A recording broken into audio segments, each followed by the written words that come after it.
ask them if they can hear me. Yeah. You guys can hear me fine? Yeah. Okay. Perfect. We're all polite. I'll go ahead, Sydney. Yeah. Last year, you guys got really good at taking the ball away and scoring. Everybody seemed to have a hand in that. How important is that for this team going forward? And kind of wise to explain why that happens. Sorry, can you say it again? Last year, you guys had a lot of takeaways and scored off those takeaways. Is that going to be very important for this team? And explain why that happens. Taking the ball away. Yeah, I know it's something that we preach every day in practice. And taking the ball away gives our offense an opportunity to go score, if not us to go score. So takeaways win games, and I believe that we can do that as a defense this year. The offensive line gets a lot of credit as the kind of the strength of the team with all the starters back. I would almost argue that the secondary has the kind of same idea. Do you agree with that the secondary is one of the strengths of the team coming back? 100%. We've got a lot of guys here that have been here for a while. Nate, Tony. We have Derek coming in, Quan, Devin Witherspoon, Marquez Beason. I mean, all around the secondary, you see guys that are going to be able to make big plays this year. So, we have the depth this year to, be real special. Thank you. Hey, Sydney, Jim Cotter. Glad you're doing well, and hope you're doing well. I know I'm going to kind of follow up on that last question with, now that you guys have a lot of players coming back on the secondary, how much easier does that seem once now that practice is finally starting back up again to know that you have a strong unit that's played together cohesively for 3 years? Yeah. Confidence in practice to go make plays against our offense. Not also that, but leading into the season too. I think what this defense, especially in the secondary, all around, is going to be able to make some big plays for sure. I got one more for you. I mean, now that Chase has been here for a while, I guess, but what's it like having him on the team now? Just kind of being somebody, since you guys are far away from home, just having somebody there that very, very well. Yeah, it's been like I said, my brother here. I know that was the goal for us leaving high school, and now just to kind of live it, it's been unreal. So it's cool coming out there to practice, compete against him, and I'm looking forward to big things that he's going to do this year. Thanks, Sydney. Appreciate it. Yeah, anytime. Hey, Sydney, thanks for doing this. I spoke with you after the original postponement of the season. You were really emotional, and I think a couple times you said you were at a loss for words. Yeah. Where were you at now when the Big Ten announced that they were going to play this time? Yeah, that's definitely what was bothering me most personally was the lack of clarity. Seeing stuff on social media and all that. But now, I'm, again, lost for words and joy just because we get the season back and, we're able to put it on tape. What has it been like to, I guess, kind of flip the switch really in a couple of days from we're not playing now, but now we are playing and we got to get ready to go and we have just over a month to get going? Okay, sorry. Can you say it again? Yeah, go ahead. What was it been like to kind of just flip the switch and realize you have just about a month to go from we're not playing this fall to we're playing in a month and we got to get ready to go for Wisconsin?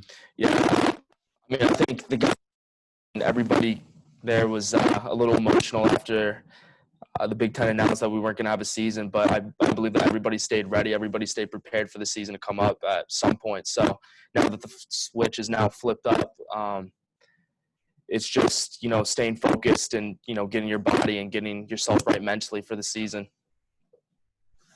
Thanks, Sydney. That's all I have. Yeah, thanks, man. Hey, Sydney, hope you're doing well, man. Tony Adams playing safety again. I know you guys have played together before, but what do you think about his skill set there and just getting him back to safety? Yeah, no, it's great to get Tony back for sure. Tony's got a great skill set.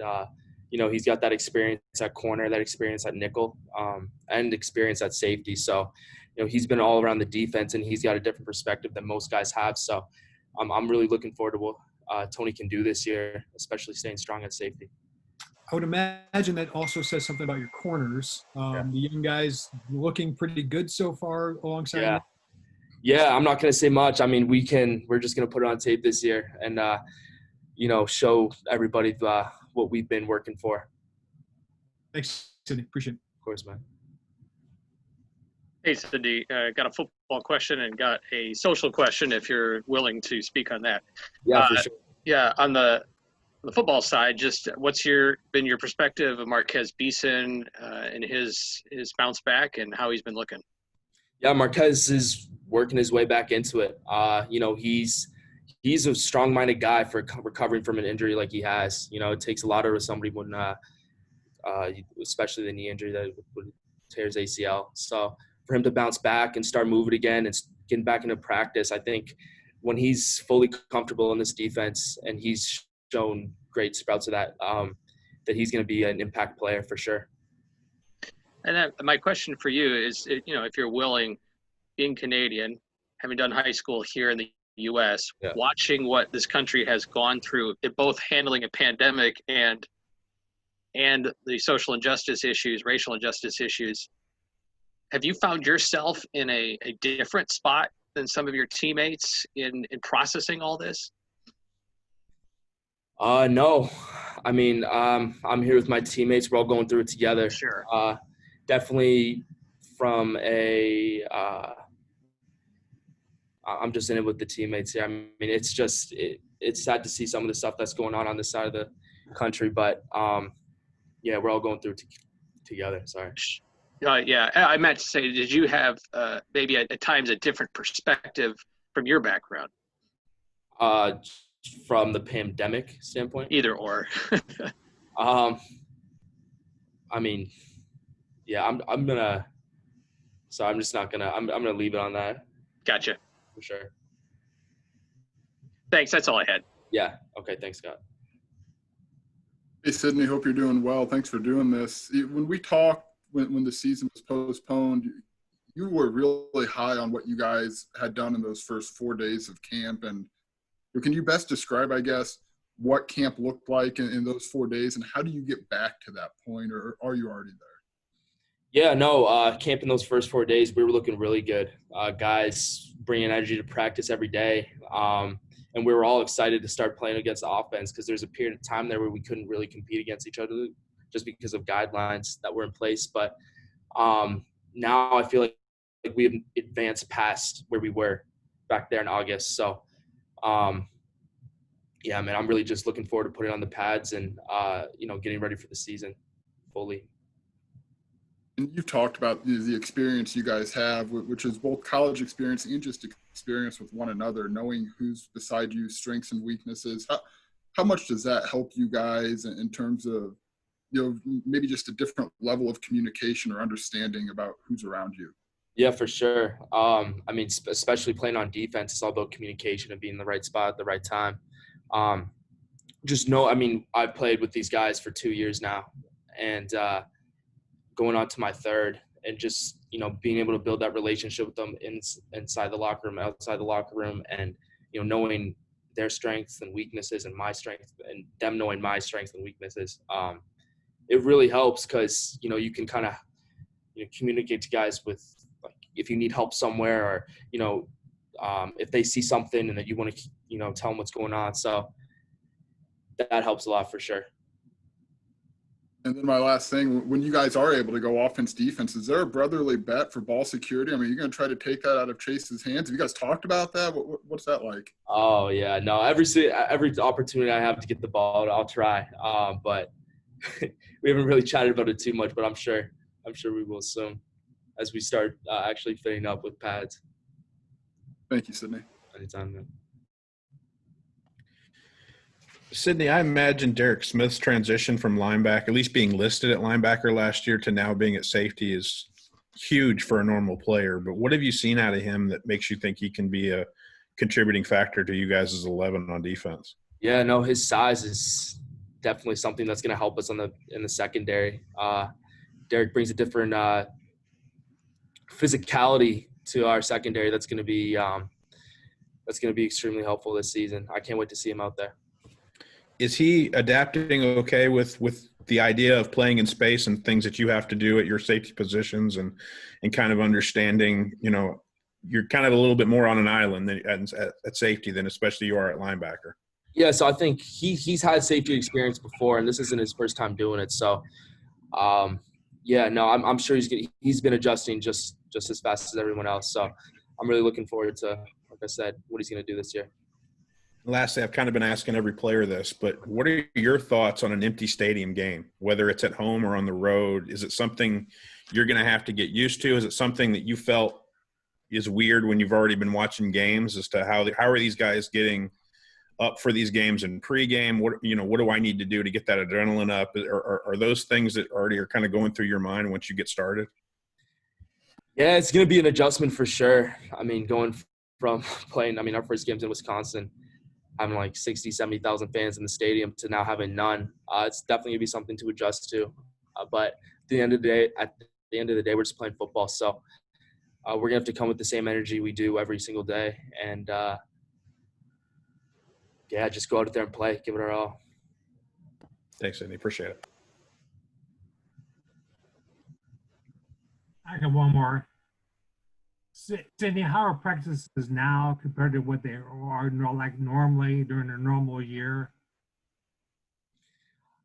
So we're just in spider pads. That's it. So not much hitting, not much physical play going into it right now. It's more so just adjusting to the game mentally and a lot of 7-on-7, and like I said, just a lot of more of the mental game, more so than the physical. Does that change as you get closer to the actual games? Yeah, so there's a protocol that we've got to follow right now as we adjust into getting into full pads and stuff. So I guess we're just following protocol right now until they give us the go to do so.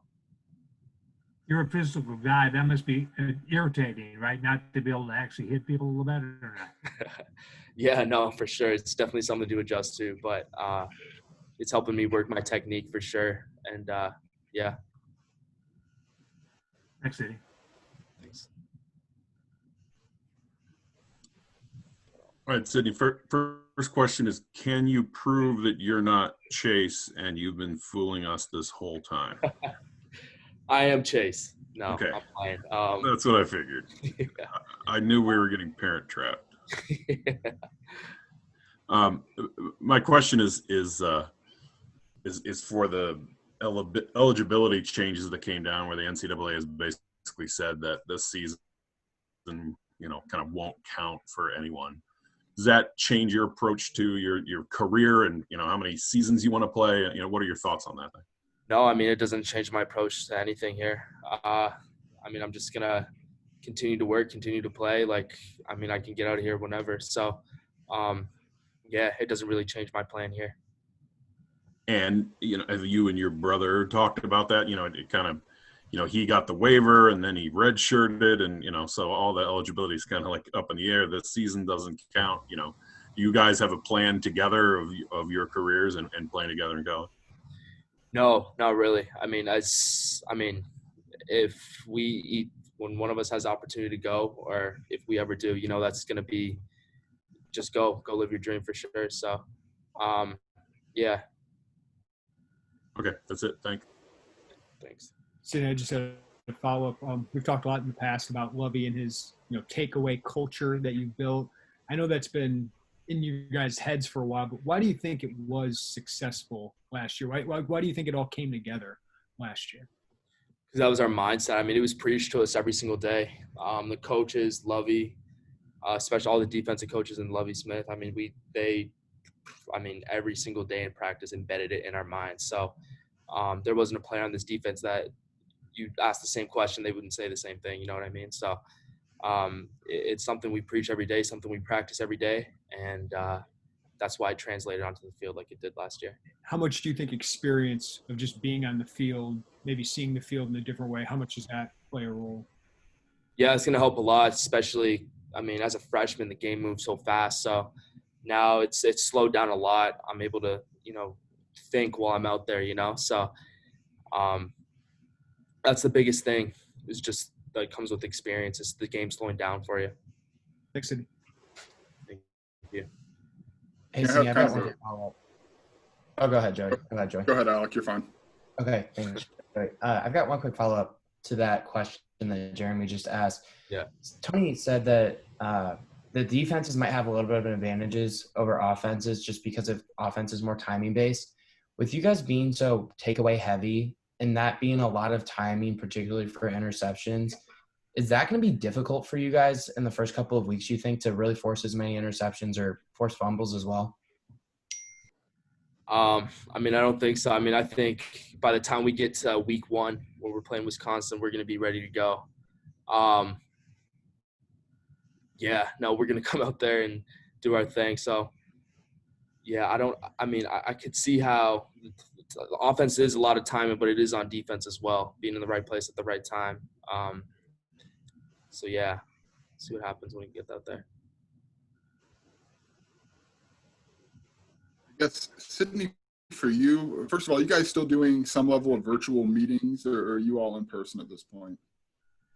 We do a little, so I mean, some virtual meetings, mostly, social distance, in-person meetings right now. So you're kind of, I mean, you're got a personality. You're a guy who I think likes being around other people. Yeah. I mean, even for a situation like this, where we'd usually be standing on a practice field or in the Smith Center talking, what has this been like, kind of living through a screen or communicating a lot through a screen for you? Yeah, it's definitely something to adjust to for sure. I mean, it's just crazy how much this pandemic has escalated and the guidelines that we have to follow now, which are, I mean, yeah, everybody has their views on it, but yeah, it's just adapting to the new normal. That's how I look at it. And if this is what it's going to be like, you're going to have to deal with it for the time being. So, yeah, just, sticking with it and just adapting to the new normal. Thanks, Sydney. Yeah. That's good. Yeah. Any good? Perfect. Thanks, Sydney. Thanks, guys. Thanks, Sydney.